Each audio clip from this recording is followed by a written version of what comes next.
Hey everybody, Matt here. I'm trying to make this video as quick as possible, but I hope you will stick around with me and watch the whole thing. I want to get the word out about something. This is for Zombie Master Ed 25. I'm going to put links to all his videos down below where you can get the full details of everything I'm talking about here.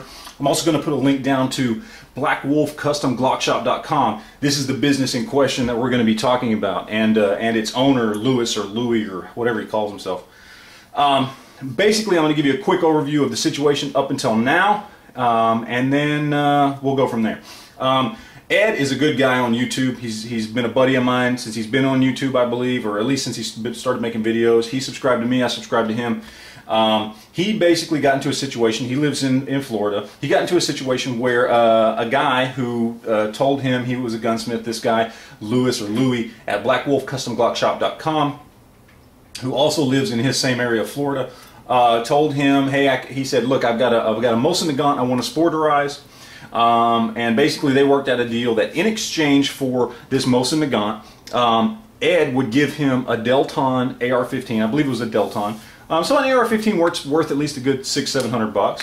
Delton AR-15, just a basic stock, but Delton, okay. And in return, what Ed would get is his Mosin Nagant sporterized, or at least a few things done to it towards the sporterization, and $350 back. Now, what Ed wanted him to do as far as the Mosin Nagant was to strip it down and polish the barrel. That was it. He wanted to have that stainless steel type look, okay? And he wanted him to remove the rear sight so that the existing dovetail under the sight, anybody who knows anything about Mosins knows you've got that dovetail under the rear sight, that makes a really good base for any kind of optic. You know, whether or not you want to put a red dot, turn it into a scout rifle, or you want to put a scope on it, long eye relief or something like that, whatever. That rear dovetail makes a great base for it. You pop out a couple pins, sometimes you heat it a little bit, knock it off, good to go. I make it sound much simpler than it is, but it, you know, still, that's what he wanted this guy to do. And then Ed was going to do all the rest, get a bent bolt, put a new stock on it, all that. So do those two things to the Mosin, plus he gets $350 back. And this guy, whenever this guy sells his AR-15, he was giving it to the guy to put on consignment. The guy gives him $350 of it and sporterizes Mosin. That's basically the deal.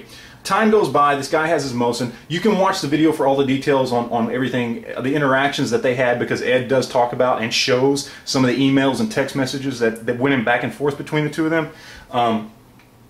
And basically what happened is the guy was putting it off and putting it off. By the time he gives it back to him, he says, oh, it took way more work than I thought it did, and so I can't give you the $350 back. I'm going to take the entire AR-15 as payment on this Mosin. And basically what he did to the Mosin is he Duracoated it black, and what he did was he cut the rear sight completely off, dovetail and all, and welded a 2" by 2" square plate, at least 1/4 inch thick. I don't know exactly. You can watch the video to be for sure.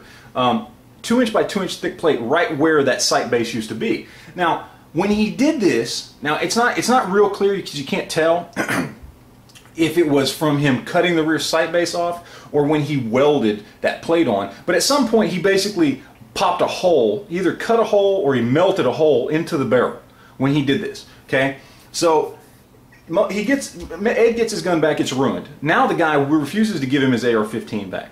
Now, when I got involved in this was when I went to a glocktalk.com forum. Somebody started a thread there. It was not Ed, it was somebody else completely different.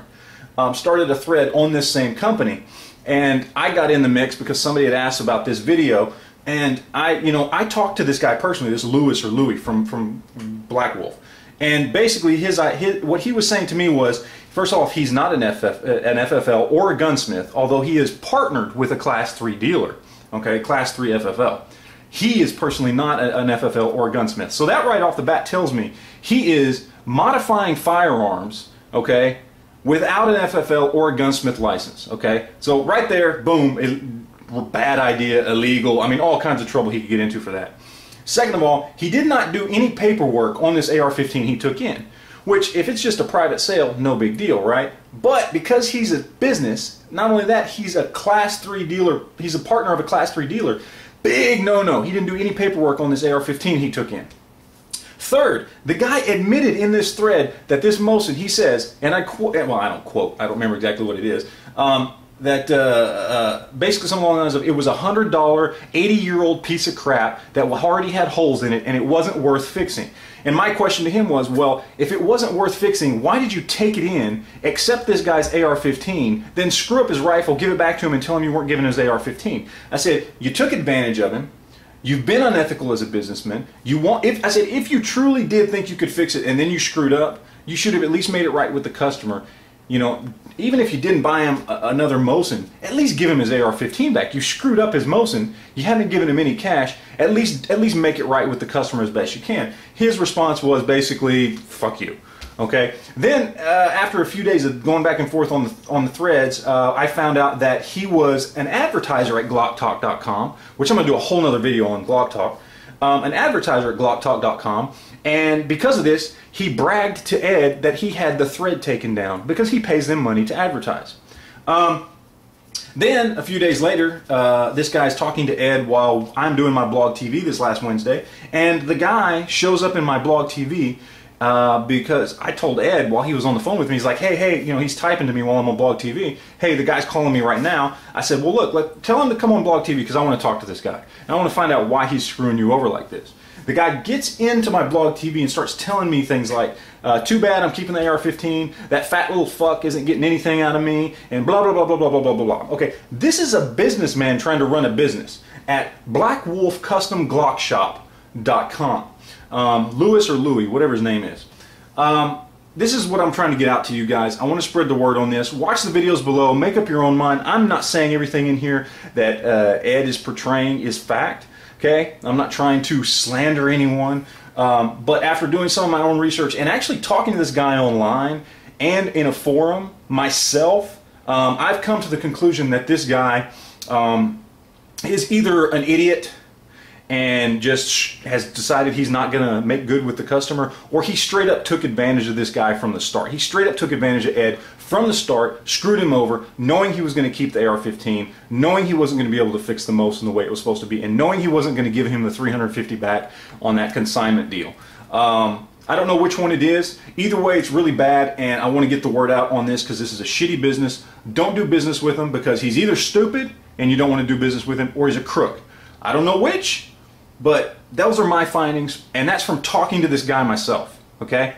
But again, watch all the videos below, make your own judgment. If you're someone or know of someone who might be able to help Ed out, please do something. If you can make a video on this because it, you know, tugs at your heartstrings like it did mine, please do it. That would be awesome.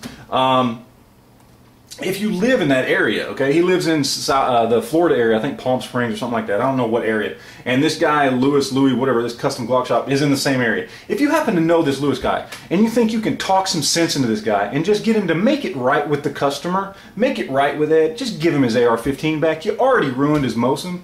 That would be awesome. So anyway, that's it, guys. I know this video's been long, but I wanted to get this information out, and I really, really hope you guys watch this because I would really appreciate it. I really want to get the word out on this. I want to spread this as much as I can because I want to help Ed out because I don't like seeing people, especially here in the gun community on YouTube, getting screwed over when it's completely unnecessary. So anyway, that's it, guys. I appreciate you watching, and we'll talk to you later.